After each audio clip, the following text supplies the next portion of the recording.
मैं Shashi Kumar mister Shashi short पर राम बाल कथा का दूसरा अध्याय पढ़ने जा रहा हूँ। राजकुमार कुछ और बड़े हुए। विवाह योग। नगर में इसकी चर्चा होने लगी। महाराज दशरथ भी ऐसा ही चाहते थे। अपनी संतानों के लिए सुयोगबद्ध हुए। परिजनों में चर्चा पहले से ही हो रही थी। बाद में पुरोहितों का भी इसमें शामिल कर लिया गया। अयोध्या का राजमहल एक दिन ऐसी ही चर्चा चल रही थी, गहन मंत्रणा। तभी एक द्वारपाल घबराया हुआ अंदर आया।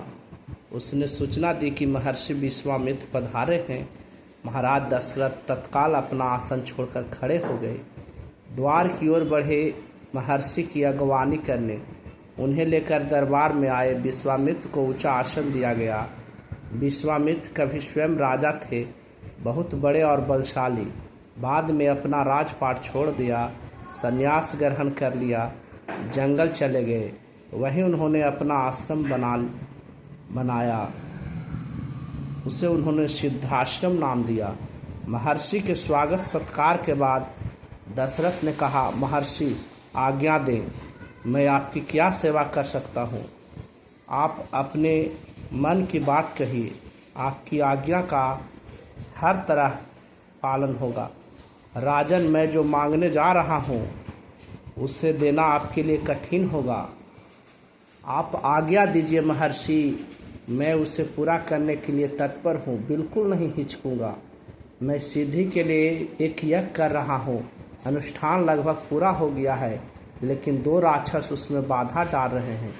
मैं जानता हूँ कि उन राक्षसों को केवल एक ही व्यक्ति मार सकता है, वह राम है। आप अपने ज्येष्ठ पुत्र को मुझे दे दें ताकि यज्ञ पूरा हो। विश्वामित्र ने कहा। दशरथ पर जैसे बिजली गिर पड़ी। वह अचकचा गए। उन्हें उम्मीद ही नहीं थी कि मुनिवर उनसे राम को मांग लेंगे। उनके ज्येष्ठ पुत्र उनसे सबसे प्रिय। दशरथ चिंता में पड़ गए। विश्वामित्र दशरथ की दुविधा समझ रहे थे। उन्होंने कहा, मैं राम को केवल कुछ दिनों के लिए मांग रहा हूँ। यज्ञ 10 दिन में संपन्न हो जाएगा। महाराज दशरथ दुखी हो गए। पुत्र वियोग की आशंका से कांप उठे। दरबार में सन्नाटा छा गया। दशरथ की दशा देखकर मंत्री चिंतित थे, पर चुप थे। महर्षि वशिष्ठ शांत थे। इतने में दशरथ कांपकर बेहोश हो गए। होश आया तो डर ने उन्हें फिर जकड़ लिया। मूर्छित होकर दोबारा गिर पड़े। संज्ञा शून्य पड़े रहे। महर्षि विश्वामित्र का क्रोध बढ़ता जा रहा था। दरबार सशंकित था। किसी अनिष्ट की आशंका से वे कुछ समझ ही नहीं पा रहे थे। महर्षि और महाराज के बीच संवाद में कुछ बोलना उचित भी नहीं था। मुनि वशिष्ठ चुपचाप आकर महाराज दशरथ के पास खड़े हो गए। थोड़ी देर बाद दशरथ उठे। स्वयं को संभालते हुए उन्होंने महर्षि से विनती की, महामुनि, मेरा नाम तो अभी 16 वर्ष का भी नहीं हुआ। मेरा राम तो अभी 16 वर्ष का भी नहीं हुआ है। वह राक्षसों से कैसे लड़ेगा? राक्षस म्यावी हैं। वह उनका छल कपट कैसे समझेगा? उन्हें कैसे मारेगा? इससे अच्छा तो यही होगा कि आप मेरी सेना ले जाएं। मैं स्वयं आपके साथ चलूं, राक्षसों से युद्ध करूं। महर्षि विश्वामित्र ने कोई प्रतिक्रिया व्यक्त नहीं की। क्रोधित थे पर उसे व्यक्त नहीं कर रहे थे। उन्हें अपने यज्ञ के नियम याद थे। क्रोध करने से यज्ञ खंडित हो जाता, अनुष्ठान अधूरा रह जाता। मैं राम के बिना नहीं रह सकता महामुनि, एक पल भी नहीं। आप राम को छोड़कर जो चाहे मांग लें, उसे मत ले जाइए। मैं राम को नहीं दूंगा, बिल्कुल नहीं। वह मेरी बुढ़ापे की संतान है। मैं उससे बहुत प्रेम करता हूँ। महर्षि का क्रोध भभक उठा। दरबार मंत्रीगण और ऋषि मुनि सख्ते में आ गए। आप रघुकुल की रीति तोड़ रहे हैं राजन, वचन देकर पीछे हट रहे हैं। यह बर्ताव कुल के विनाश का सूचक है। आप जानते हैं कि मैं स्वयं दुष्ट राक्षसों का संहार कर सकता था, लेकिन मैंने संन्यास ले लिया है। अगर आप राम को नहीं देंगे तो मैं यहाँ से खाली हाथ लौट जाऊँगा। बात बिगड़ती देख मुनि वशिष्ठ आगे आए। महाराज दशरथ को समझाया, राम की शक्ति के बारे में, प्रतिज्ञा तोड़ने के संबंध में, महर्षि विश्वामित्र के साथ रहने पर राजकुमार राम को होने वाले लाभ के बारे में। राजन, आपको अपना वचन पूरा करना चाहिए। रघुकुल की रीति यही है।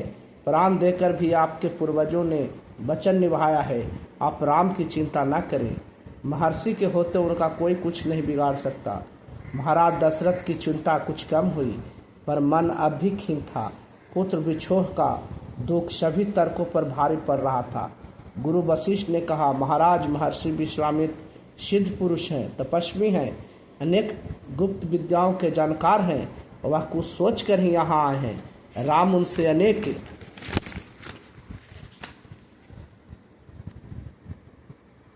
नई विद्याएं सीख सकेंगे।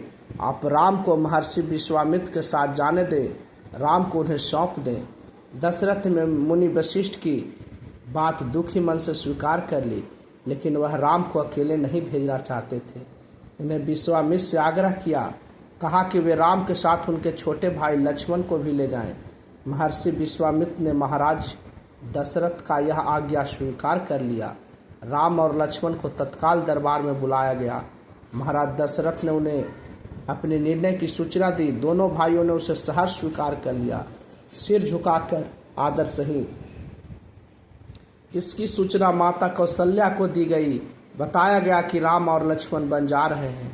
महर्षि विश्वामित्र के साथ नितांत गंभीर माहौल में स्वस्ति वचन हुआ, शंख ध्वनि हुई, नगाड़े बजे। महाराज दशरथ ने भावुक होकर दोनों पुत्रों को मस्तक चूमकर उन्हें महर्षि को सौंप दिया। दोनों राजकुमार बिना विलंब किए महर्षि के साथ चल पड़े। बिहाड़ और भयानक जंगलों की ओर विश्वामित्र आगे आगे चल रहे थे। राम उनके पीछे पीछे थे।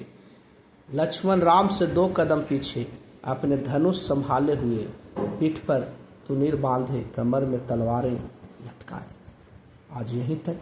Please subscribe.